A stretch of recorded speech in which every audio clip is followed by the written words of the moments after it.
Hello, everybody. Hope you're all doing great today. And we have with us today Geordie from Geordie Crafts. How are you doing, Geordie? Hello. I'm lovely. How are you? Pretty good, thank you. So, would you say we say hello to everyone in the chat and then Sure. we can get talking? Yeah. Okay, so hi, Facelid. Hi, Loosely Collected. How are you doing? Hi, Charlene. MiniQuest64, good to see you. Forging Ahead in Art. Devs and Dice, good to see you again, sir. And Go For It Painting. Hope you're all doing fantastically. So, Geordie, how about you start telling us a bit about yourself? Sure. So I'm Geordie and I run the channel Geordie Crafts. I started the channel about 2 years ago, almost to the day actually, or I think it might have been early April. Uh, and I started crafting 3 years ago. So I actually don't have a long history of crafting. I never had a sit-down hobby before this, in fact. uh, 3 years? 3 years, Seriously? yeah. Yeah. Yeah, I mean, because some of the stuff you build is seriously pro stuff. It's like 3 years, is Oh it? gosh, well, thank you. All right. Yeah. I just really I this part of my personality is that I dive headlong into things where even when I don't have any idea what I'm doing, I'm like, let's try it anyway. Uh yeah, so I mean I think I've been like that always with everything I've done. It's I maybe not a course I would recommend for everyone because I tend to invest a lot of time and money and sometimes it doesn't work out, sometimes it doesn't pan out and turn into anything, but sometimes it does. So it's a high risk, high reward, I guess.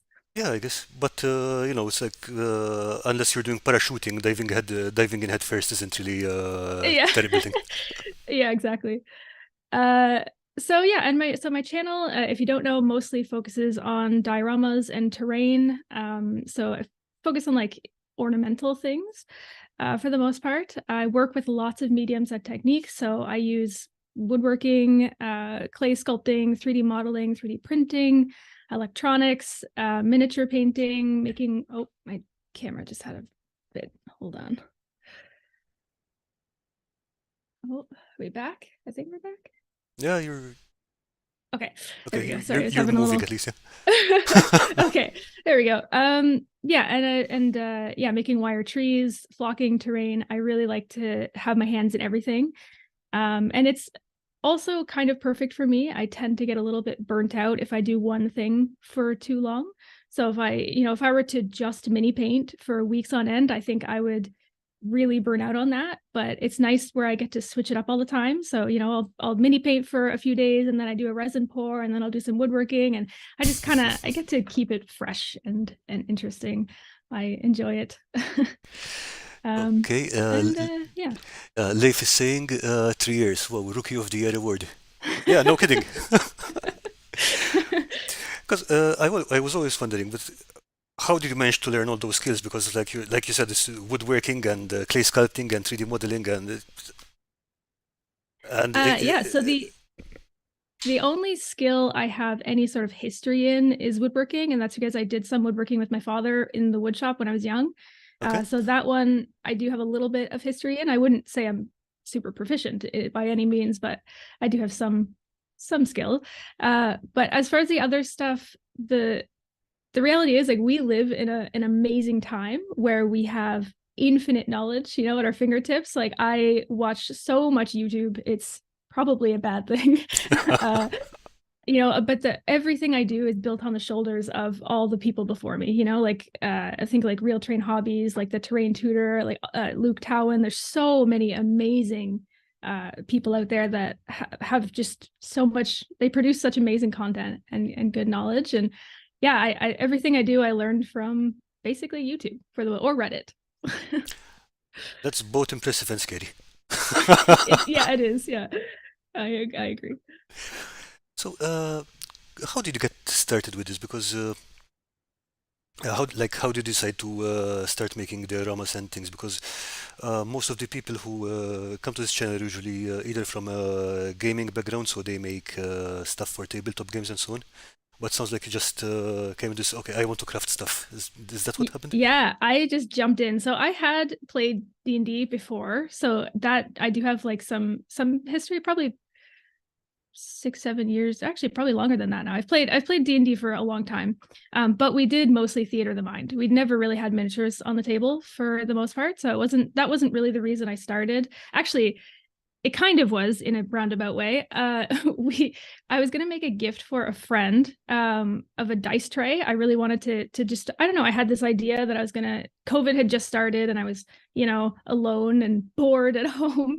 And I decided I would try and make a dice tray. And I bought some clay, and I never actually made the dice tray. I made something else, another sculpture of some kind, but I never actually made the dice tray. And here we are. Honestly, it just went from there. I just was like, "Ooh, this is fun, and this is fun, and this is fun," and it just expanded and expanded. And yeah, and the YouTube channel started because I just wanted to share my work. I just wanted to share my projects because I really loved watching other people share their projects. It was very fun to watch them and learn from them. And so I thought, maybe I'll do that too. So it started like the filming part started as just a means to an end. I didn't really enjoy filming. I didn't really enjoy editing that much, but I quickly fell in love with it. I love editing way more than I thought I would. I love that like creative process of editing and filming and telling a story and trying to build a narrative. And I wouldn't say I'm particularly good at it yet, but I really enjoy doing it. I'm excited to progress and continue with that side of Yeah, things. I did think you might be enjoying it because you start experimenting with animation and stuff like that as well. So Yeah, yeah, exactly. Yeah, I think I really like to. that particular bug really got you. Yeah, it's really fun. Okay, let's see. Dungeon Matron, hi all, how are you lovely people today? Well, I can't speak for the lovely people, but I'm doing fine, thank you. And hi there to Basement Rain, how are you doing? Okay, so do you have any particular favorite projects from those that you worked on? Uh, Favorite projects. I honestly really liked them all. I think one of my favorites though was one of the earlier ones. It was the Forest Spirit diorama. That was the Okay, one with the actually, glowing deer in it. Yeah, if you I don't know, I think you're let me bring that up. sure, yeah. One sec. It's Yeah, the one actually with the glowing, the glowing deer in it. That was a really fun project. That was my first time working with LEDs, I believe was that one.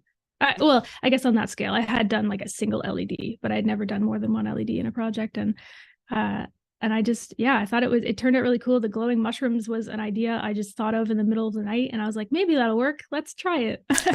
And so, yeah, it was really cool to see that project come together. I really had no idea if it was going to work or not in the beginning.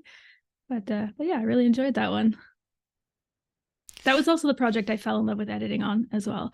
really, really. I was like, oh, this could be fun. Remind me, the deer one of your sculpts or was it another print? I forgot exactly. Yeah, that was one I sculpted. Yeah, that was one of the first sculpts. So the Witcher project, so Geralt and Roach were actually my Hmm? first proper sculpts in digital, and they took me 4 months because I had no idea what I was doing. It was like just Uh, so much back and forth and so much. Blender, if anyone has used Blender, it's a nightmare. It's a nightmare to learn, but it's really awesome though. It can do so much. yeah, I used Blender out for. I was pretty sure there was a shot of it. Here it is. I use Blender for video editing and stuff, so yeah, it's a bit special until you get used to it. But Mhm. I mean, once you get past that learning curve, it's really easy. Well, that's the thing. Like now that I kind of know what I'm doing and I don't have to look every single thing up, it's actually a joy to use. It's really, really fun. It's like I feel like I've unlocked some creative potential. I can just dive in and just make stuff instead of just wondering, how am I going to do this? How am I going to do this? It's really nice to get past that barrier. Okay, let's see. Questboard Terrain is saying I do like editing. I have just changed applications so many times I have to keep relearning. Yeah, I know the feeling. Okay, Questboard Terrain is also has another excellent channel, mostly doing storytelling around crafting. So yeah, and Mhm. she's also doing quite a lot of stop motion animation, which is really interesting. Oh, very cool.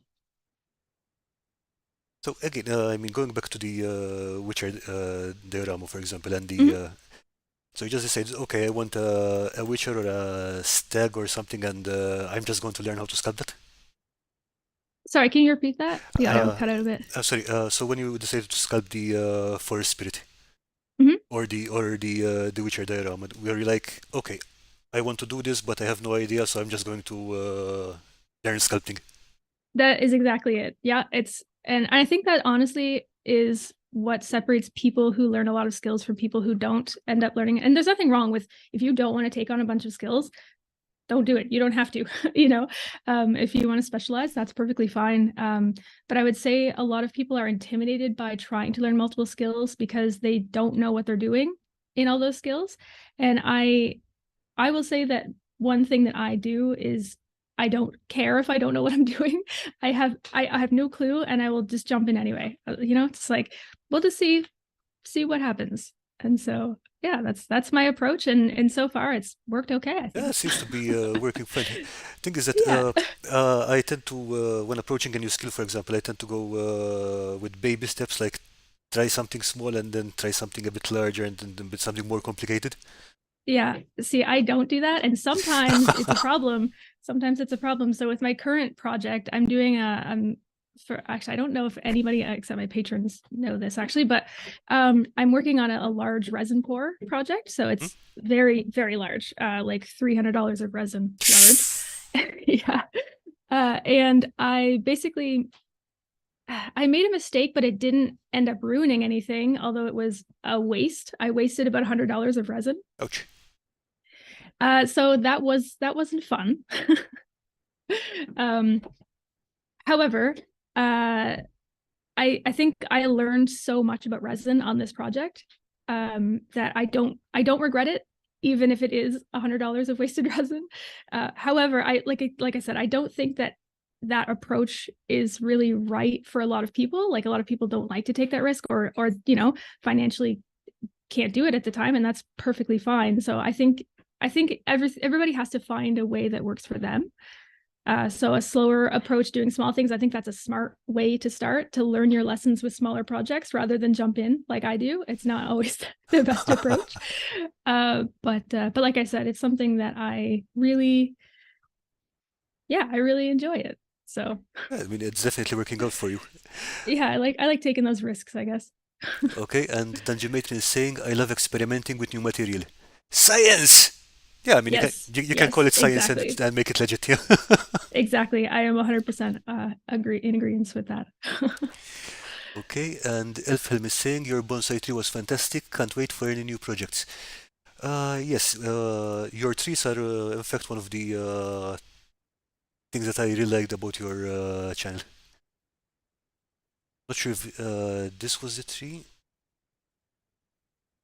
or I think it might be the cherry tree. Yeah, Yeah, that's the cherry tree. Yeah. here we go.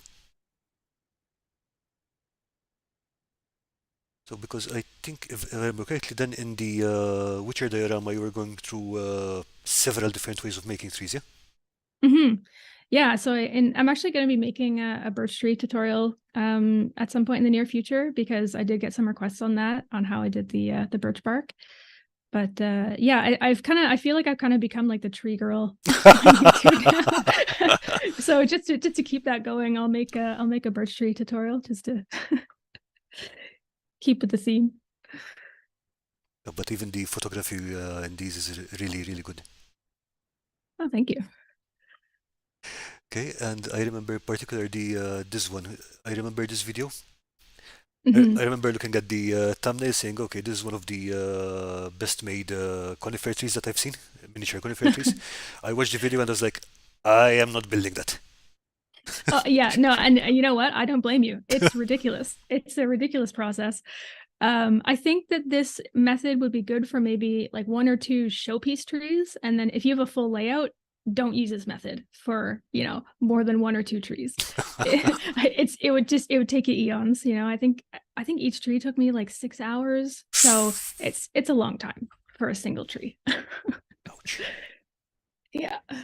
Yeah, I mean, the end result is beautiful, but yeah, 6 hours per tree is. It's a bit much, yeah, and I can understand why that would why some people would not want to do that. Okay, more trees here. Was this the birch you were talking about? That's the birch, yeah. Yeah, I made them in fall, so the yellow leaves of the birch, I think, were nice.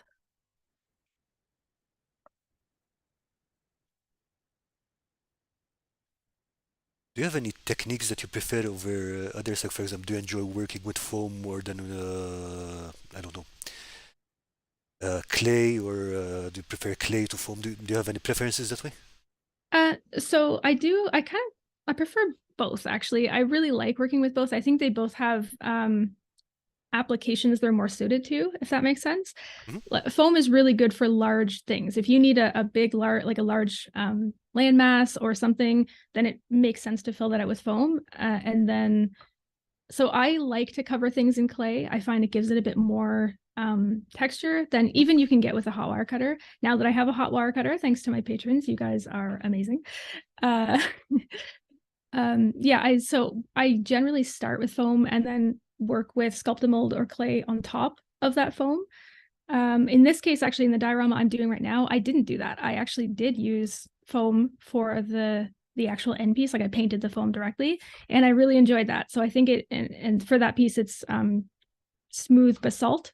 So that's why I think it works better. Like the foam works really well for that. I gotcha. All right. Yeah, so I think it really depends on the application. I think for a more organic, rough, maybe dirty, when I say dirt, I mean like it's full of mud and dirt, then clay, I think works best for that. But for perhaps some rocky surfaces or smoother surfaces, then foam could work best. That makes sense. Mm-hmm. Okay, so Questboard Terrain has just dubbed you the crafting dread, Love and it. Dungeon Maker is asking, they're gorgeous, but would they stand up to table play? I have to keep that in mind. Absolutely, yeah. So the conifers would absolutely stand up to. I could step on that tree. Like I could. It honestly is the toughest thing I've ever made. Probably of all of my all of the things I've made, I think the conifer tree is the toughest. But with the other trees, so the ones that I do with the wire and the seafoam, that would probably not stand up to, like if you were to throw that in a drawer, all the branches I think would probably break off. So that may not be the best to use for tabletop, but the conifer absolutely would stand up. Okay, could you tell us a bit about your design process? Like, do you sit when you're starting a new project? Do you sit down and draw out everything on paper, or make a plan and decide where stuff is, or are you more like needs a little bit more of this, needs a little bit more of that while you're building? A bit of both. So usually what I do is I start with a plan and then don't stick to it at all. It's essentially what happens. I mean, I think it's always good to have a plan to start with one for a direction, but you need to be flexible while you're working, or else you're just going to probably frustrate yourself, get locked into a corner, or not be able to progress, whatever the case may be. So I think plans are good just to kind of set the expectation, at least for me. And then I just kind of go from there, because sometimes my original plans are not at all what the end result, actually most times I would say, are not at all what the end result looks like. Yeah, I mean, starting with the dice tray. Exactly. Yeah. I mean, I didn't even make still never made a dice tray 3 years later. Yeah, other stuff happened. Well, exactly. Yeah. Yeah. Yeah. Dirty Basement Train says scatterbrain crafting. That is exactly it. Well, it gets things done. Okay, and Dungeon Matron is asking, where do you get your seafoam? So I actually get it from a local shop. So my local hobby store sells it. The first batch I bought online from a place called Baldur's, I believe. And that was a really bad decision because I had to pay $80 of duty fees at the door. So that hurt. So I never ordered from them again. Yeah, so now I just go to my local shop, and thankfully it's much cheaper there. Okay, because I forgot who mentioned, but someone told me that seafoam is not available in the US because it's an invasive species or something like that. I don't have the Oh no, details on. you can get it. It's a brand called Super Trees. They make it in the Okay, US. So I don't live in the US, but I do know because I did actually order that from the US, which is why I had to pay the duty fees. Ouch. All right. Yeah. Okay, I'm just looking at this resin pour over here. Do you have any resin pour advice? Because that's something that many people seem to be terrified of. Oh yeah, and they should be. It's for good reason. Things can go wrong, as I have found out. But I think my biggest advice is seal the edges way more than you think you need to. And also, UV resin is the best thing that you can seal your edges with.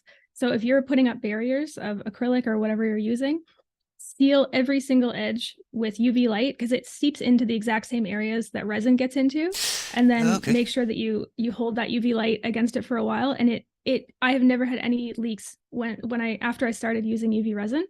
Haven't had a single leak. So I definitely recommend.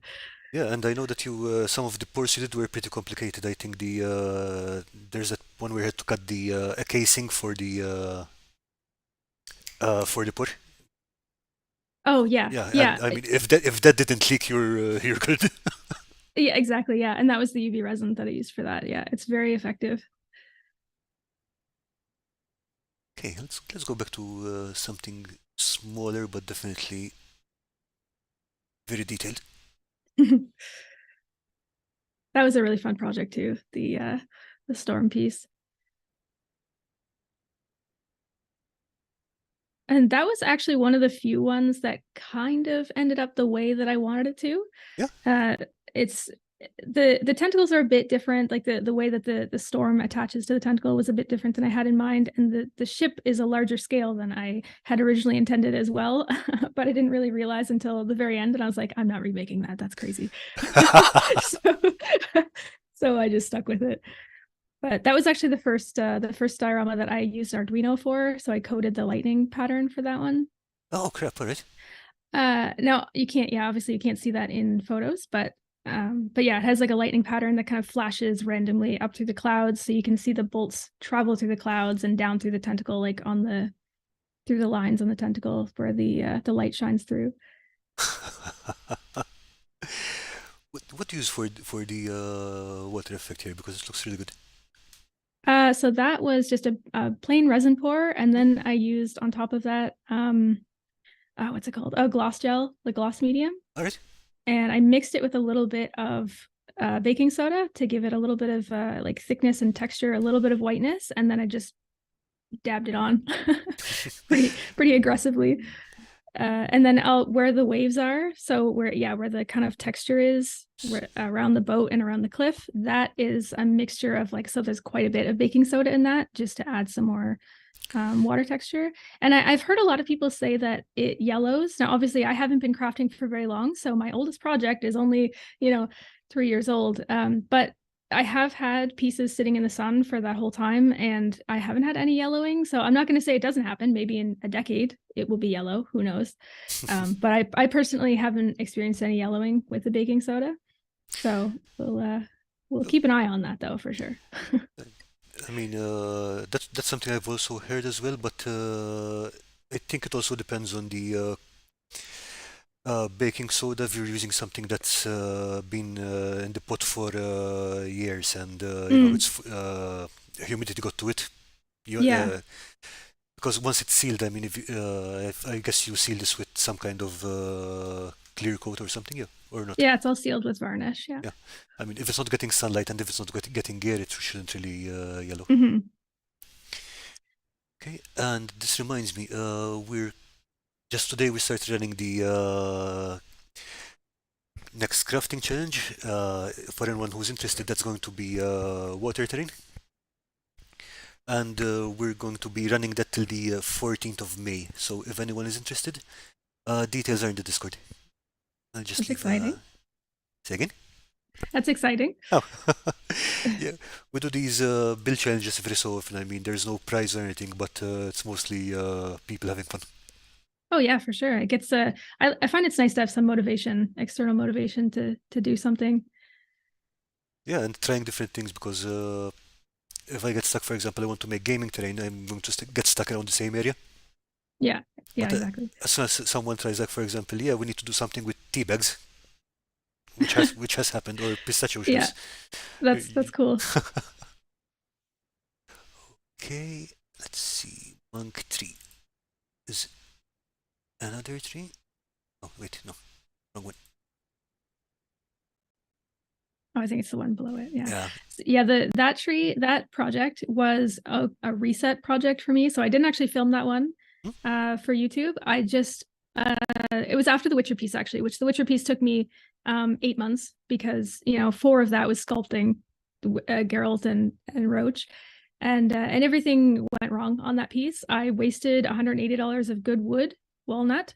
And yeah, it was like really just everything went wrong on that piece. And so after I finished it, I just took a week and crafted this without filming, without doing anything else. I just wanted to make something and finish it, in a couple days. And so that was the point of this project. And I really enjoyed it. It made me kind of fall in love with it again. And I was perfectly good to go. So I think doing these little reset projects sometimes is good for the brain. Oh yeah, 100%. Yeah, just to finish something quickly, I think is important sometimes because these big projects can really drag on, as my current one is. You check out the detail on that. How do you get that? Yeah. I sculpted that with clay. So Oh, all that's right. all just DAS air dry clay. And I used one of those Nice. little metal sculpting tools and just pressed the stairs in there. And I used tin foil to sculpt the rocks. Nice. Yeah. And that's just a little wire tree with some coarse foam on top. But yeah, I totally agree about the. I mean, for me, I think I would consider even this a kind of a largish project, but definitely you need those quick wins sometimes. Exactly. Yeah. Yeah. So yeah, my like I said, my current piece has been a struggle, and it's always hard because I'm making a lot of mistakes, and I want to include the mistakes in my video, Hmm. but it's actually hard to fit mistakes into a narrative, if that makes any sense. Because when it's much easier to cut those out completely and just pretend the mistakes never happened than to try and fit it in and still make the video flow correctly and not make it boring or drag on, and also the fact that I very often don't film mistakes depending on what they are, especially the resin one. So I'll explain the resin incident just so you know. I don't think I even told my patrons about this yet. I will eventually, but so what happened basically is I did this project has been 5 pours so far that are about this thick. So they're, if you can see that, quite thick. It's a big resin project. And the last pour was a little bit cloudy while I was mixing it. I didn't think too much of it. I was like, oh, it's just some air bubbles, whatever. It's not a big deal. And the other ones were a tiny, tiny bit cloudy. And they cleared up when they started curing. So I was like, I didn't really worry about it. And so I mixed it up and I degassed it in the vacuum chamber. So there were no bubbles left. And when I poured it in, it was a little bit more cloudy than the other layers, but I was like, it'll clear up when it's curing. It's fine. Especially because the other ones had, and I wasn't super worried about it. And then I went to bed and I woke up, I think like 1:30, 2 a.m. and I just wanted to check on it to see how it was doing. And it was really cloudy.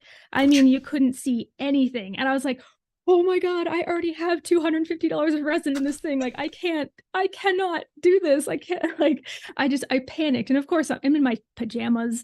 It's the middle of the night. I don't think, oh, I should film this mistake. It didn't occur to me. And so, I was like, okay, well, maybe it's like a crystallization. You know how cold, if it's stored in the cold, it can make the resin crystallize. So I was like, maybe it's just cold. And so I was like using the hair dryer to try and warm it up, and that wasn't working. And I started melting the foam at some point with the hair dryer, and I was like, oh no, okay, no, stop. I have to stop. Whoa. And then eventually I was like, well, it's either I waste $100 of resin and pour it out and instead of risk it, or I risk this piece that has taken me 2 months of work and a few $100s.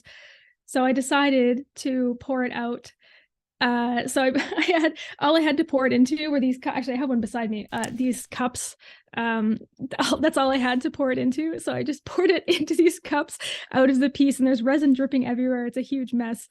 And the worst part is that in the morning, it was perfectly clear. It was Ah! perfectly clear. I didn't need to do any of that. So Yeah, but I can understand the panic reaction because it's like it's not just that layer is going to break everything. Yeah. exactly, yeah. It would have ruined the project if it didn't clear up while it was in there. It would have ruined it completely. And like I said, I had already put 2 months of work into this project and several $100s, and I was like, I can't risk it. I can't do it. So I poured it out. And Yeah. you live and you learn. And now I know the problem. What happened was that there was some crystals in the bottom of the resin container that I hadn't seen in the previous layers. Hmm? And so all I had to do with the next pour I did after that one, I heated up that resin container beforehand. So I put it in hot water for about 3 hours and left it, and it has zero cloudiness at all. And the next layer was perfectly fine. So I've learned my lesson. Even if it doesn't look super cloudy, there may be crystallization in there. So lesson learned. So basically, you just have to kind of prepare it consistently because I'm guessing, I mean, if you try that in winter and then you try the same thing in summer, then it will probably react differently, yeah, because it's very sensitive to the atmospheric conditions. Yeah, exactly. Uh, Yeah. Yeah. yeah, in fact, Campaign Terrain is saying he has just concluded he will never try resin. I said the same thing. As soon as that happened, I was like, I'm never doing a resin project ever again. Yeah, and I can see what you mean about it being difficult to fit that in the narrative of a video because if you're just filming and you say, "Oh, okay, this was a bad idea," then it's Exactly. still Yeah. rolling. But Yeah. But with resin, sometimes it's 5, 6 hours later, and like you said, just yeah, I mean, yeah, it was the middle of the night and I was in my pajamas, so it didn't cross my mind to go, oh, I should set up my camera and film my panic. So yeah. excuse me. Yeah, I remember. I think one of the weirdest things I ever saw with resin was I had tried something and it was a pretty thick pour, and I went to check on it a couple of hours later, and it was smoking. Oh no. Is that supposed to do Uh, that? no, it's not. And yeah, I was this close to throwing it out of the window because I Yeah. thought it would catch fire. Hmm. Oh, did my camera have another connection? I think it did. Okay. Oh, maybe. Okay. Facelid is saying you will do another project. You are in it now. There is no way back. All right, let's see if I can get my. Okay, you're Okay. back. Oh, we're back. Okay, good. Yeah, my USB on this camera is extremely finicky, so if I bump it at all, it just disconnects. It's very annoying. Don't worry. I, Among the technical issues we've had on this stream, that would rate us like not actually, even a one. that's something I could talk about. Another mistake. Hmm? When I first bought this camera, it was about 2 months after I bought it. So I use a dummy battery for it so that I can film for long periods of time without having to change out batteries or have batteries die. And it has an adapter and everything's kind of, you know, fine. But so when I was, again, it was like 3 months after I bought it, I plugged the wrong adapter in Hmm? to the dummy battery and fried everything in my camera, and it cost $500 of repairs. It Ouch. happened. It happened in a split second, and it just, I didn't even think about it because the adapter looked the exact same, and I didn't even know it was already plugged into the wall. I just plugged the two ends like this, and my camera started smoking, and I was like, oh no. Okay, that's never a good sign. No, no. So that yeah, that was the day I learned about how voltage works. Okay, ouch. That's a very expensive way of learning how voltage works. Yes, yes, it is. And like it was just, it's so unfortunate because both things were plugged in and I didn't even know they were the same end of the adapter. And what I plugged in was the adapter for my panel light, which has like 6 times the voltage that my Oof. camera takes.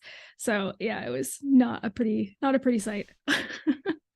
Yeah, I mean, I know a lot of people put stickers on their adapters and wires to make sure that. Oh, I do now. I do Oh, now. okay, Everything fair is enough. labeled. Yeah. Yeah, everything is labeled. And I still use the dummy battery. I think they're really handy. Like it's nothing against using a dummy battery. Just yep, shouldn't have done that. So let's see. Earthman Brick is saying people complain constantly about bubbles in resin, but I wanted bubbles, so I used hair gel in a project once. Trouble was the hair gel peeled off the paint. Caused a great Oh, chipping effect so though. I did actually add bubbles in this piece.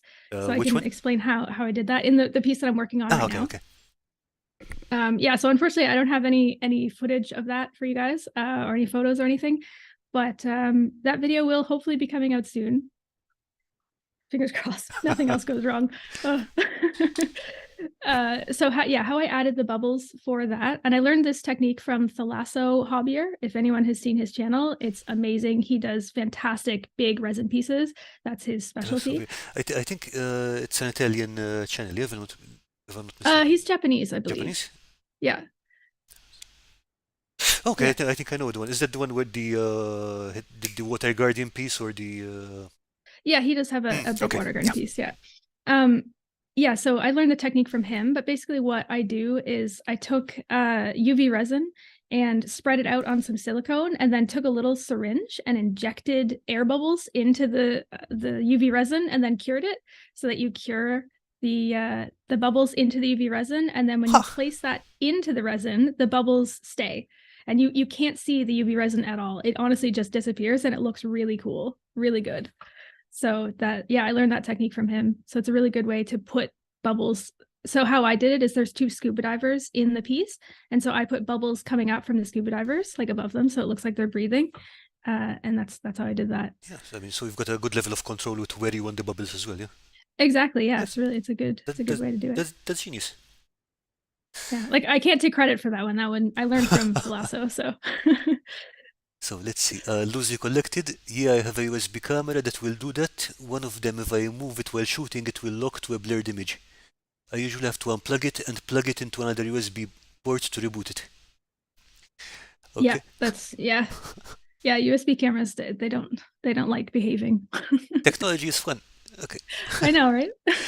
Okay, so face lid. Now I know what the Patreon money is being used for. Yeah, that's exactly it. It's funny because I wasn't going to start a Patreon until I got to like a certain level of subscribers. Like I was like, oh, I'll make a goal of like 20,000 and then I'll start a Patreon. But then I was like, I'm going broke. I need to start a Patreon now. Yeah, I mean, resin gets expensive very quickly and stuff like that.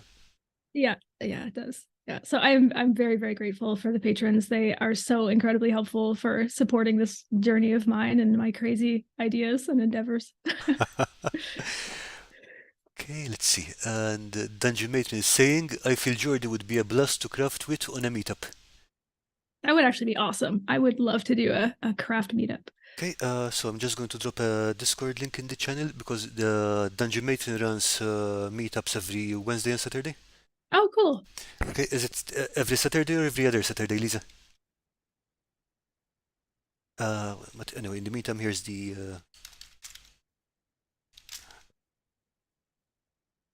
Oopsie daisy. Discord. There we go.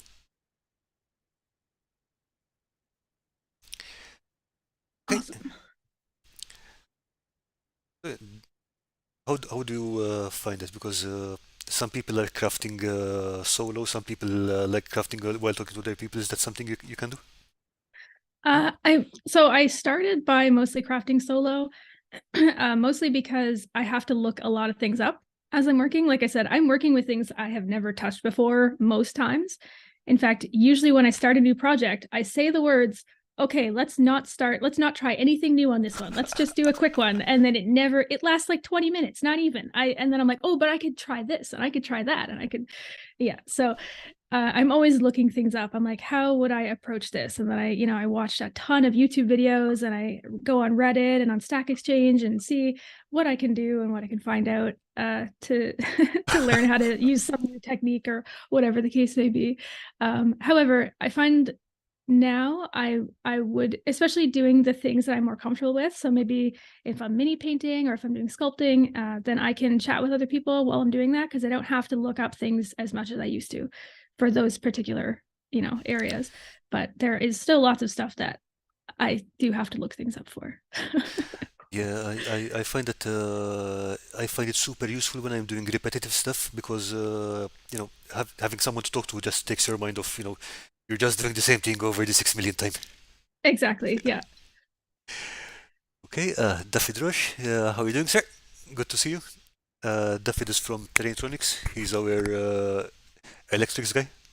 Yeah, he's actually one of my patrons. He's awesome.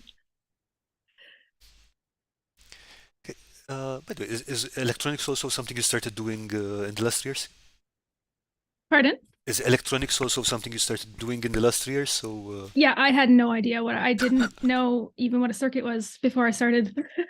I, I was a lost lamb in the world of electronics when I started.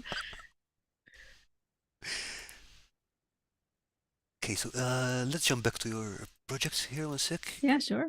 And okay, let's see this one. Okay, it's another lighthouse piece with a. Yeah, so that was that was before I started my YouTube channel. I made this piece and I really liked it and I wanted to make a more complex version of it. So that's where the other piece came from. Because this one doesn't have any no Arduino in it or anything. So all I did was take a different speed of flashing LEDs. So, those animated LEDs that you can buy.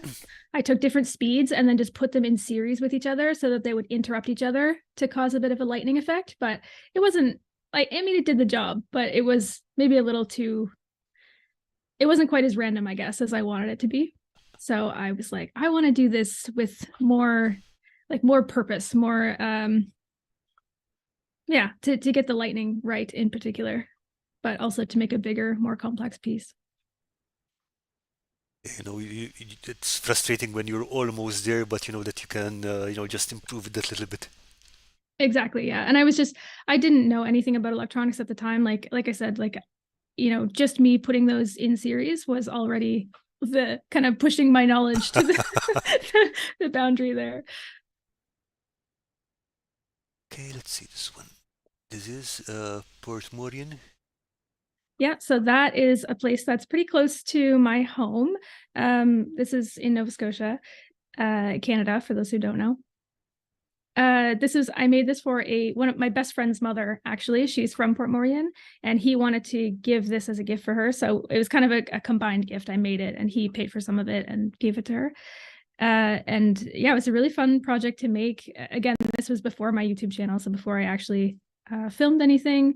But yeah, it's a cute little project. And if you look at Port Morian, that's the shape of the port there, and the little boats, and everything was very tiny. Very tiny. Those little boats are only 5 millimeters long. They're so tiny. Are they 3D printed or? They're 3D printed. All right. Yeah. That water looks lovely. Thank you. Yeah. I used the same technique as the other water where I did the gel gloss. It holds its shape really, really well. So if you're trying to make defined waves, the gloss gel is better than Mod Podge, but if you're just trying to make ripples, like in a river or maybe something that's larger scale, Mod Podge works really well for that. So you're saying, how is it? So for waves, use medium, and for ripples, for ripples, use Mod Podge. Yeah, yeah. Nice. Yeah, I just find it's very crisp. The gloss gel, it gives you really crisp lines.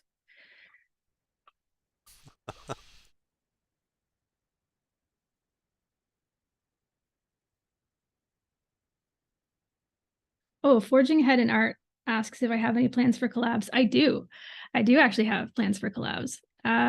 So Sergey from MiniQuest 64 and I are working on a collab. Although we still have a long way to go before we get anywhere on it. We're still making decisions.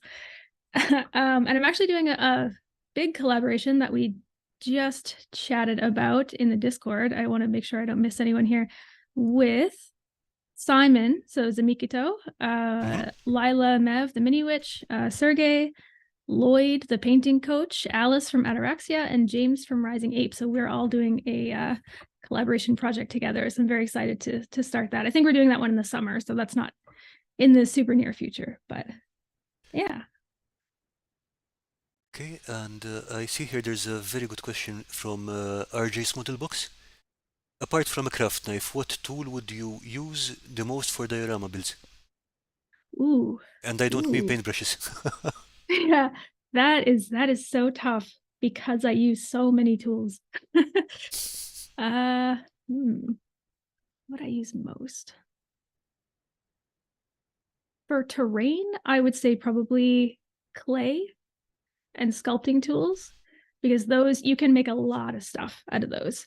You can, and I mean, he said aside from the crafting knife. So aside from the crafting knife, which you can make, use for wood and things, and like use cutting up balsa wood and things, I would say clay and sculpting tools, definitely, because you can make terrain out of that. You can make figures, you can make statues, you can make rocks, you can make so many things out of just some cheap air dry clay and some sculpting tools, very basic tools. Okay, and does the gloss gel turn yellow over time? I haven't had that experience. Like I said, I've only been making these dioramas for 3 years, but I have not experienced any yellowing in any of the pieces I've made. And actually, this piece, the Port Morian one, Hmm? that has been in my friend's mom's windowsill for the whole time, and I made that one a long time ago. So, and it hasn't had any yellowing or anything. I even asked her about it because I wanted to check. Because yeah, there's the gloss that the waves is made out of, and also like behind the boat there is the gloss medium, and she said it hasn't yellowed at all. So that's Yeah, I shouldn't think so. I mean, I've never heard of gloss medium yellowing. Some gloss varnishes can yellow mm, in the sunlight, but never heard of not gloss medium yellowing. mhm.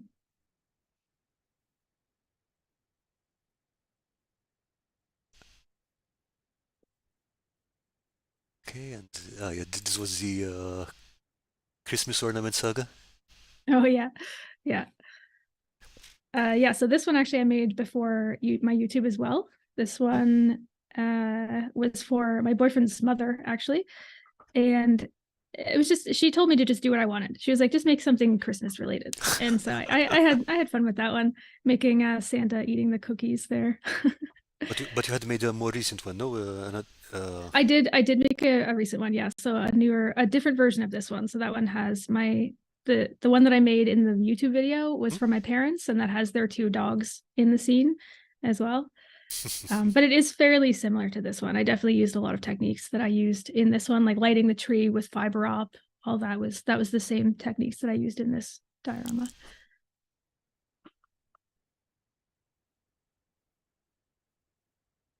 Yeah, and she placed an order with me. So the Santa one was for her, and then the other ones were gifts that she was going to give Oh, nice. away.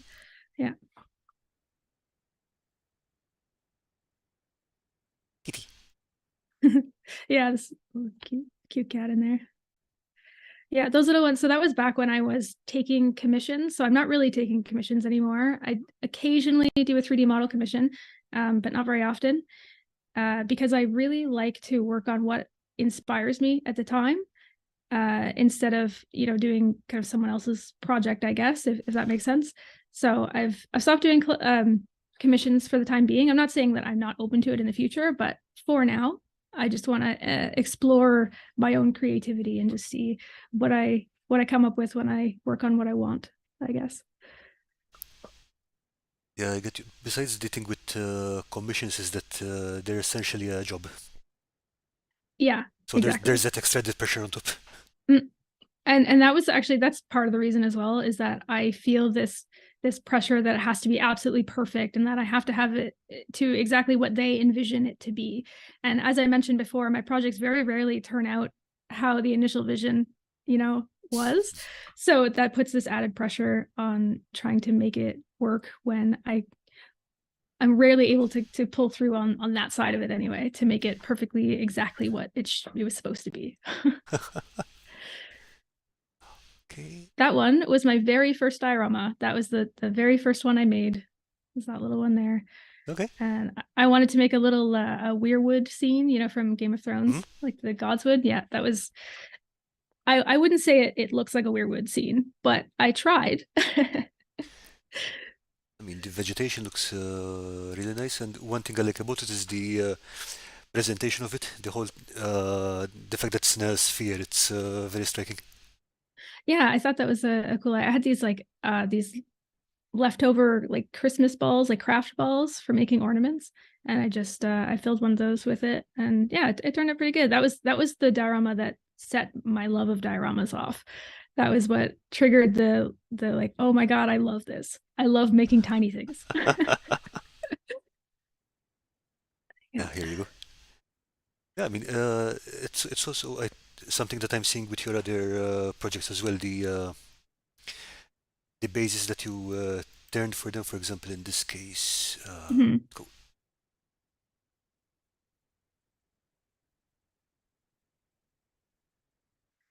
Yeah. it's not a massive sprawling diorama that's going just sitting on a shelf. It's a little self-contained piece. Yeah, that's what I really like to try and incorporate. I don't know if that's the right word, but I try to make all of my pieces sort of a self-sustained thing. So I try to make it something that you could put on a shelf or somewhere in your home where it feels like it belongs instead of a piece of like, obviously I love like wargaming terrain and stuff, but generally speaking, you wouldn't want to have that set up in your living room on a shelf, like that would be in the gaming room. Yeah, exactly. Yeah. Yeah. But I really like making things that are like a little world that's self-contained, especially with covers if I can. Like I try to put acrylic or glass covers on things, or like on the Witcher piece I had the glass door that closed. I really like to have it to be, especially so it doesn't get full of dust, because dusting Good point. a Yeah. diorama like this would be, I think, near impossible. I don't know if it would really work that well Yeah, I mean, to with something like this, for example, the ships would almost be as large as the grains of dust. It's like, Yeah. Yeah, exactly. Yeah. Or I mean, imagine trying to dust those trees off, like the oh, cherry trees. That'd be very difficult. Yeah. So, uh, so I try to make everything self-contained and free of dust. So it's all enclosed. that's a really good point. I mean, didn't occur to me because Mhm. yeah, that would be a very quick way to destroy most of them. Well, exactly. Yeah. I think just trying to keep it clean would end up ruining the pieces, depending on what it is. Okay, now this one was something that looked really interesting because okay, this is classy. That's a dollar store craft box. All right. I painted it. I 3D printed that crest on the front and painted that gold. I added the brass accoutrements and turned a little dollar store box into something that actually looks kind of nice. That does look very classy. Yeah, I added a red velvet lining to it as well. Same with the snitch. I added a red velvet lining. So that was a commission as well. That was for a random Imagurian, actually, someone that so normally all my commissions were for people that I knew or Hmm? worked with, or friends or whatever, but this one was the first one that I had done for someone that I didn't know, so someone who lived in the States. And I was really nervous about it, but he said his basically his girlfriend was a huge Harry Potter fan, and that he really wanted to have a ring box to propose to her with. So I thought, this is a really special opportunity to be involved in something like, a big moment like that. So I was like, yeah, I'll do it. I'll try. So yeah, that was where this one Yeah, was that was was for born. a good cause. Yeah.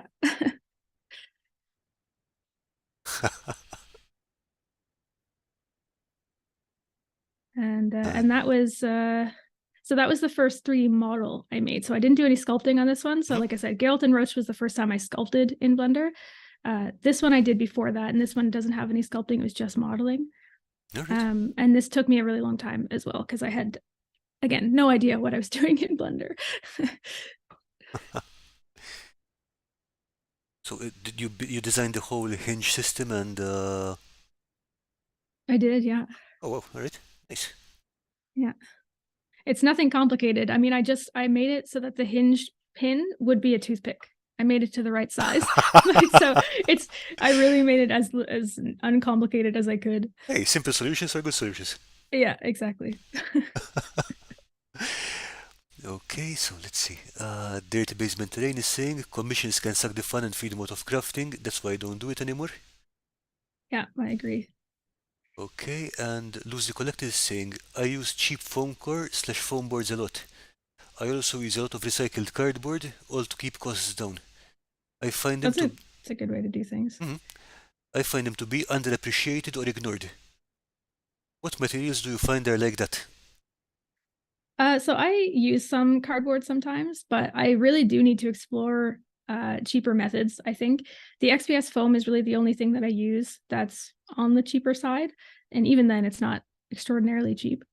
Um, but yeah, I think it's tough because a lot of my pieces, like I said, they're not wargaming terrain. Like they're meant to be kind of a decoration in the home. So I use a lot of wooden casings, and I usually buy hardwood. So I go out and buy the expensive wood for those, and so it's hard to use cheaper materials in a build like that.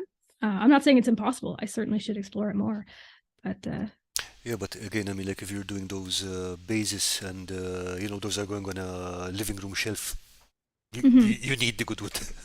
Yeah, well, that's the thing. Yeah, I really like the look of a good wood. This one, the project I'm working on right now has a beautiful roasted bird's eye maple. I'm so happy, so excited to put that in the piece. Okay, and RJ's model box and Dungeon Matron are asking, did she say yes? It would suck if she said Oh, no. yes, she did say yes. Yeah, I did get an update later on. Yeah, that would really suck if she had said no.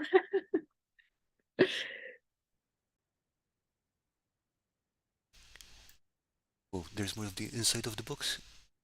Dirty Basement Terrain says, the kiss rule is my favorite. Keep it super simple. I definitely do not follow that. I should more often than I do, but that is that's my prerogative to make my projects as difficult as possible on myself. Okay, that's some nice lining over there. Yeah, that was the velvet lining that I put in it to fit all the pieces. Let's go the extra mile, you know. Yeah, definitely.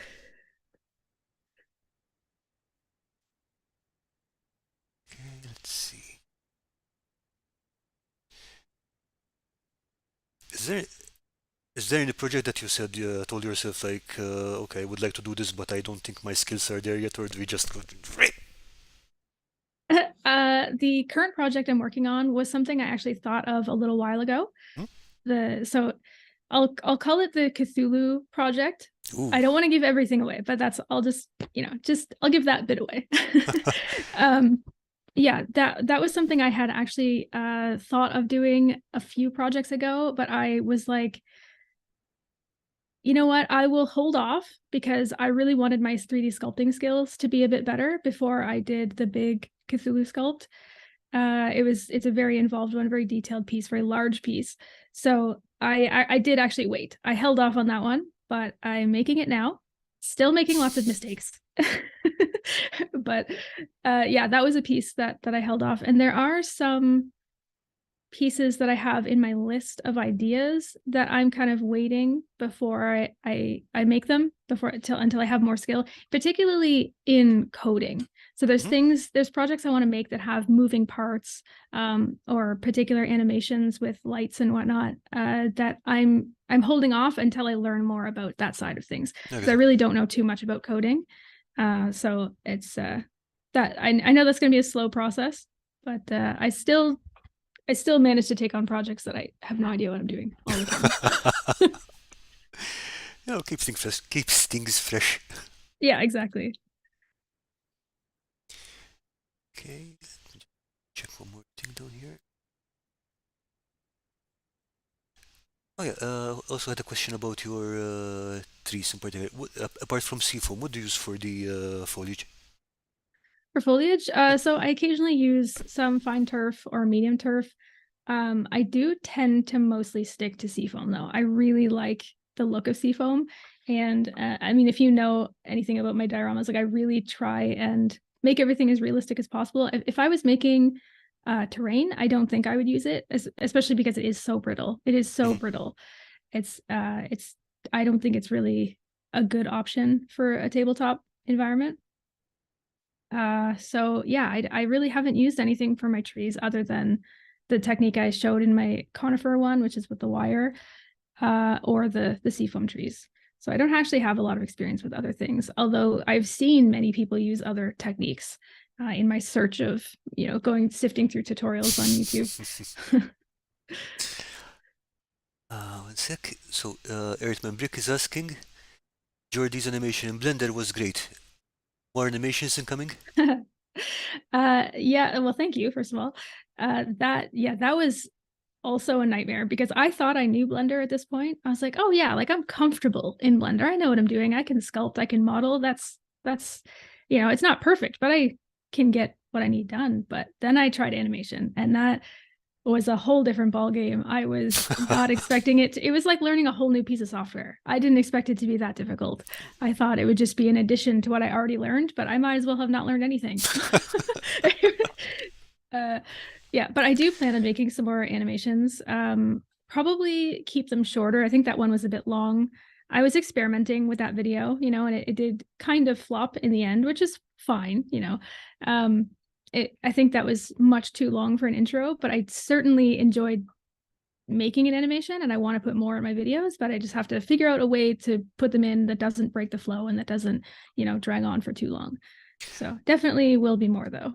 Yeah, I think at that point you're getting out of animation and you start getting into storyboarding and building up, the narrative for the whole video.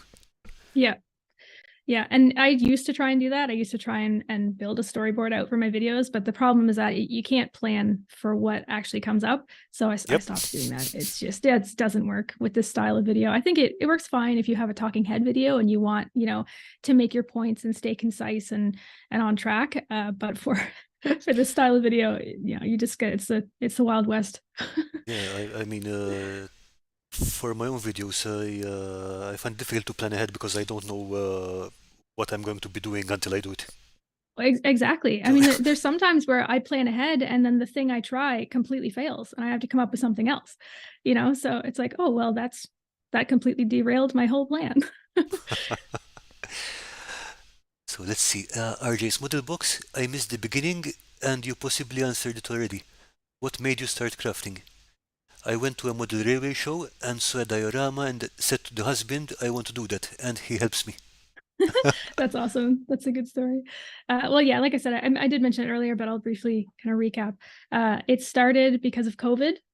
So about 3 years ago, I was extremely bored. I was home and everyone was stuck inside. Everything was closed here in Canada. We had some pretty severe lockdowns. And so I bought some clay. I decided to make a dice tray for a tabletop game that we were going to be playing, hopefully when things opened up in 2 weeks, as they say. And I never ended up making the dice tray, but I made some other things out of clay. I made little mini sculptures and little things, and then it turned into dioramas, and here we are.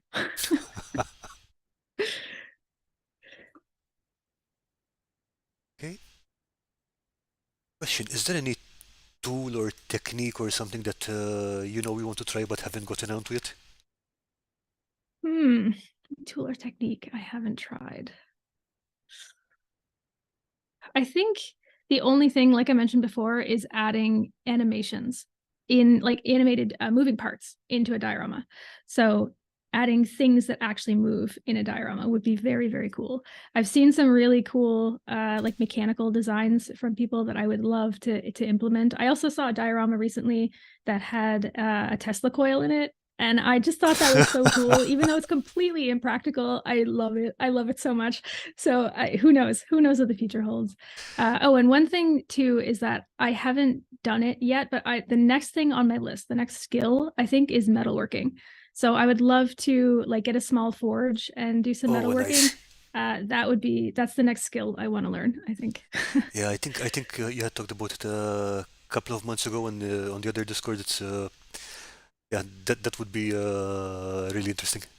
Yeah, I think it'd be really fun. Probably going to end in disaster like all my things do in the beginning, but I mean, I did make a tiny furnace once which exploded because it turns out if you build it badly and then you leave it out in the rain and then you heat it without drying it out, then it will explode. Yeah, yeah, It was small, so it was only a small explosion. that's good.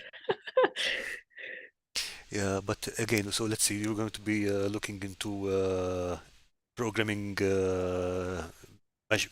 and motors and stuff like that, and Yeah. metalworking. So when do you think the Iron Man suit will be ready? Oh well, at the rate I do things, probably in 10 years.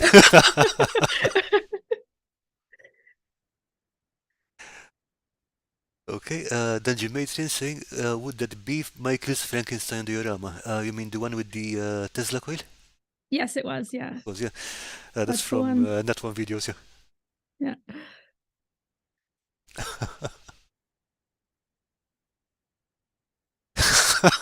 So Faceless is saying, don't you dare learn metalworking before me. I'll start feeling like I'm copying you. I mean, I'm hardly the first person to learn metalworking, but I mean, Yeah. it's going to be a while anyways. So you better get on it. Loosely collected coal forge or gas forge. Uh, Probably gas, I would assume. yeah, I think that's much more manageable. I think Yeah. coal is, let's say, it's messy. Yeah, definitely. Yeah.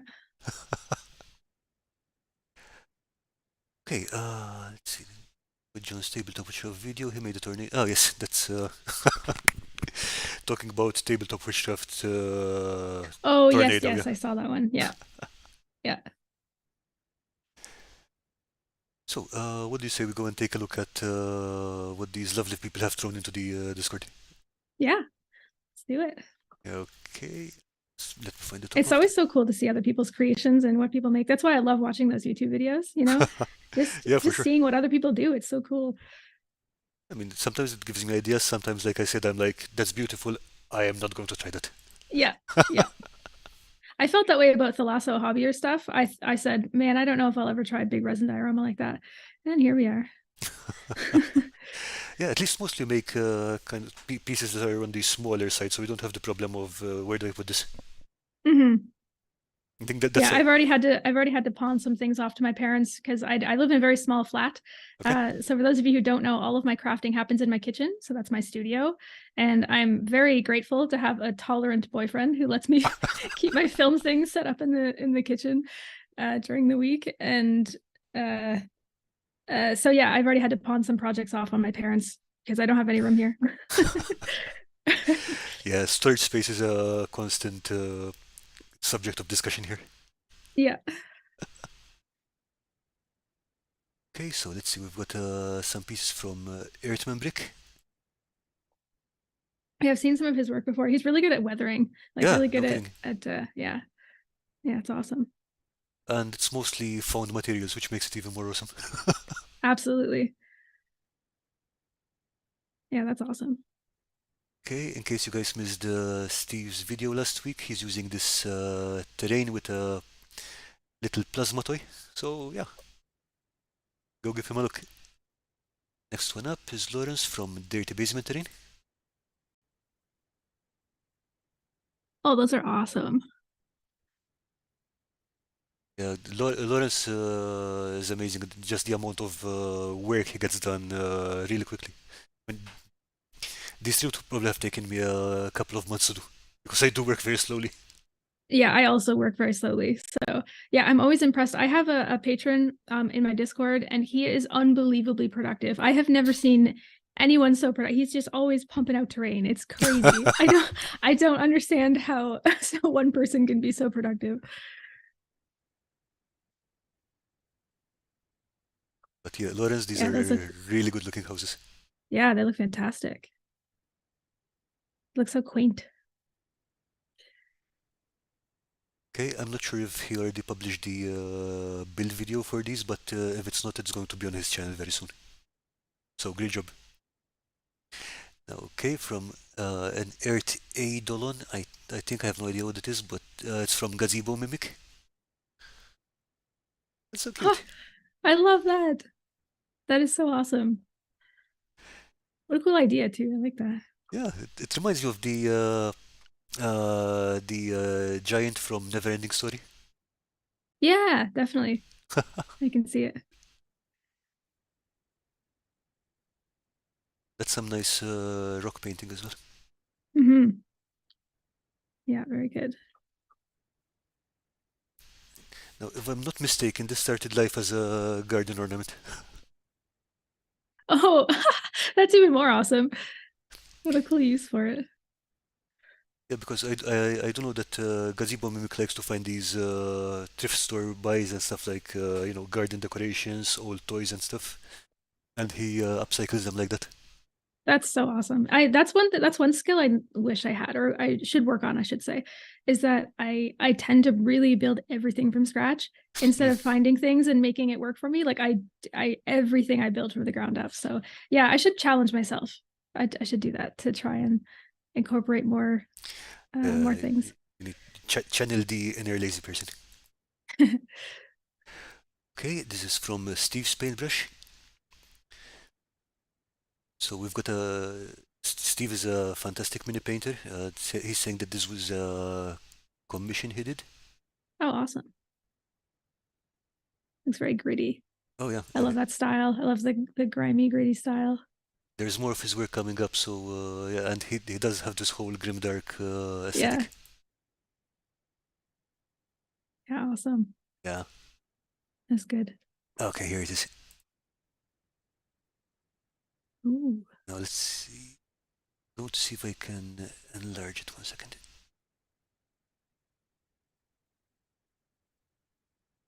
Okay, there we go. This is a diorama he's been working on for some time, and it's Yeah, that's gorgeous. I love it's like very elaborate. It's a lot of stuff in there. Super cool mini too. yeah.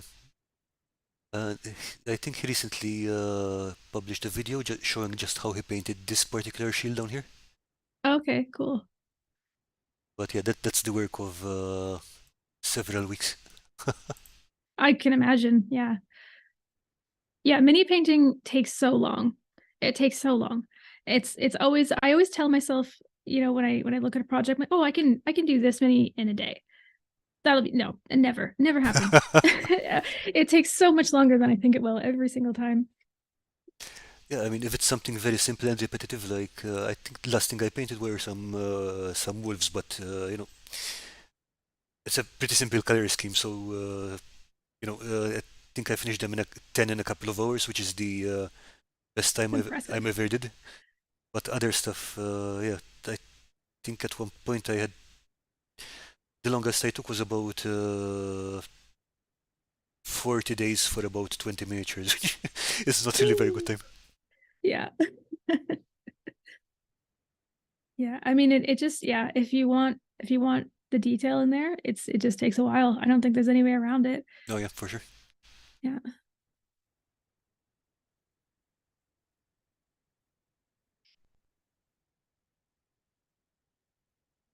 Yeah, that shield looks really good too. The last photo. Oh yeah, and I think he did all the metals with no metallic. Yeah, I'm so impressed. I have still haven't tried non-metallic. I keep telling myself I will. I keep watching videos about it. I'm like, yeah, I'll try it. I'll try it this time. And then I don't. I'm scared. I think it's not as complex as it looks, but I mean, if you just need to do one on a single mini, it's not that big of a deal. I want to say. Yeah, I think that's what I need to do is just do it. I mean, I should follow my own advice and just do it. Yeah, the tricky part is if you've got multiple pieces in a single scene, because The reflections have to match. Like exactly, they yeah. have to, yeah. Yeah, like it has to look like you're looking at it from the right angle. But again, magnificent work. Ooh, okay, some of Kim's stop motion animation. That's awesome. Okay, this is from her video which she put out today. I'll have to check the video out. That's really cool. Oh no! Oh, that's so cool. Wow. Oh my God, that's amazing. I love that. Yeah, one thing I like about Kim's videos on Questboard Terrain is she she has footage of herself crafting, but the entire video is a story which keeps progressing from video to video. Oh, that's really cool. I guess Bill making stuff kind of does something similar. He adds a little bit of story into his videos, which is cool.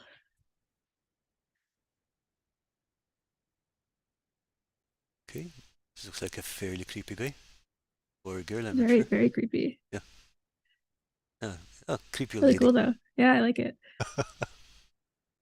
I love that creepy aesthetic. Some awesome work. And, oh, okay, I see. Campaign Terrain has been very productive. Oh, very productive. Some lovely color on the stones. Yeah, it looks nice. I like the subtle like greens and Mhm. blues in there. Yeah. Oh, more from Lawrence. Oh, those are so cool. I'm always so impressed by mini painters. That's a skill I really like. It's a really slow skill, I guess. And because I don't do it full time, like I do all these other crafts, I don't devote as much time as I would want to, like directly to mini painting. So I'm always so impressed by really like well done mini paintings. And these are scratch built as well. They're scratch built. Yeah. That's amazing. That's really cool. Are these peach pits, Lawrence? Are they what, sorry? Peach pits, peach stones. Not Oh, sure. they kind of do look like peach Yeah, pits. Yeah. Yeah, they could be. because I Yeah, mean, scratch building is something I haven't experimented with either. I mean, mostly because I just model my own things, and that's another example of I would love to use what I have or use what's around rather than just building from scratch from the bottom. You know what I mean? yeah. I mean, oh, and these are pistachio shells, by the way, on their backs. Yeah. I don't know. I mean, like, you design your own stuff. I mean, I would call that a scratch build.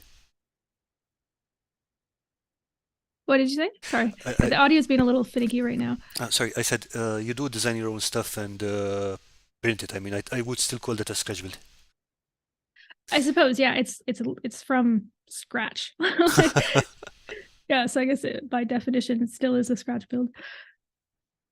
I mean, okay, it's not a manual skull, but it is a scratch build.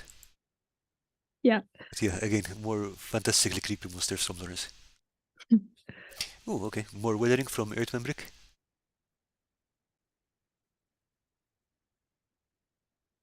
Oh, that Did that start as wood? MDF, yeah. Wow, that's impressive. I would not have guessed by looking at that started as a MDF. Yeah, he has this thing where he really makes them over. Yeah, no, that's really cool. Nice. Yeah, that's very, very post-apocalypse looking. I love it. And a couple of prototypes for scratch builds, also from Earthman Brick. Cool. Ah, okay, this was his video for today, Oh, nice. making spiky Yeah, bits. his weathering is really good. Oh yeah, Really good. Like that rust. Oh, that looks.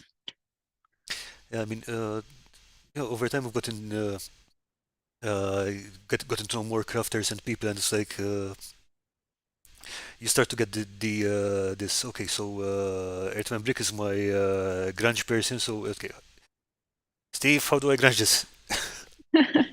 Yeah, it's good to have. I have some patrons too that I go to for advice.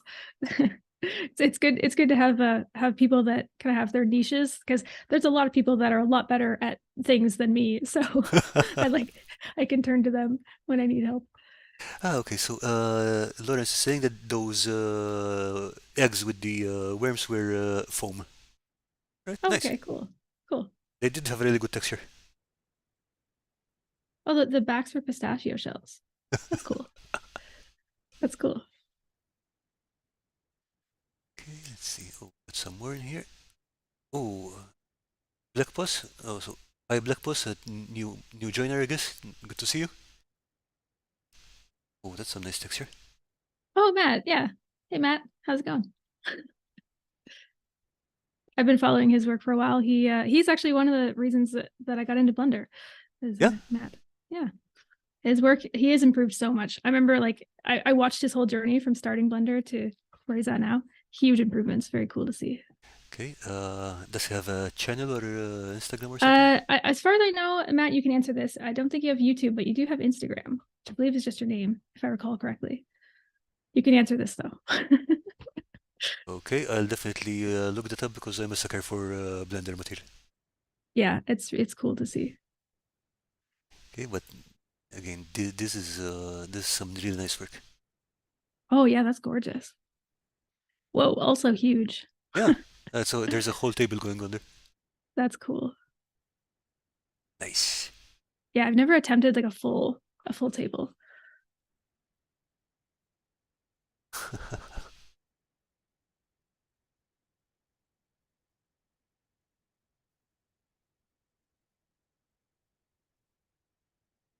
It looks Yeah, like sweet. Oh, I love the flag in the back too. yeah, That's it awesome. looks The like Zelda. there's a whole games room going on back there. Yeah, that's awesome.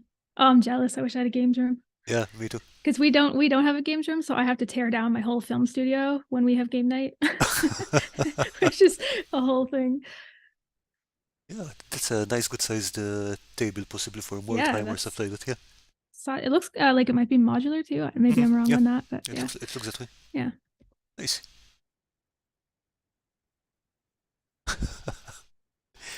Okay, so I think that's all the yeah, that's all the stuff that's in there today. So thanks everyone for submitting awesome. your stuff. That's really good looking. Yeah, fantastic work. Okay. Matt is saying, but use that brush.